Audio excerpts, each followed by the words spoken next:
goodness, this girl. I just...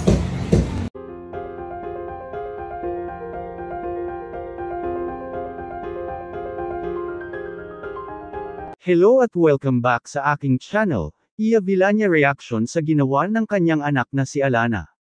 Sa social media ipinakita ni Iya Villania ang ganap sa kanilang bahay kung saan makikita na busy ang anak niyang si Alana sa paglalagay ng band-aid sa kanya. Sa video nga ni Alana, makikita ang kanyang cute na pagsisikap na maglagay ng band-aid. Napaka-adorable ng kanyang mga galaw at tila nag-e-enjoy siya sa proseso. Dinag pa nga na saad ni Iya na Dr. Duday, nasulat pa nga niya sa video na, nauubos na yung bandage strips namin sa bahay cause of Dr. Duday. Narito at ating panuurin ang kabuuan ng video. I see something, Mama.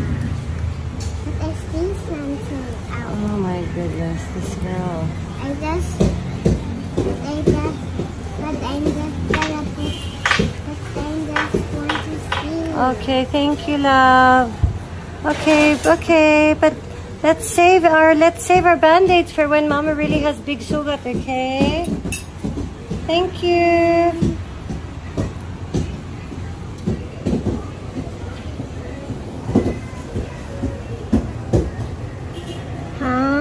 Dr. Duday.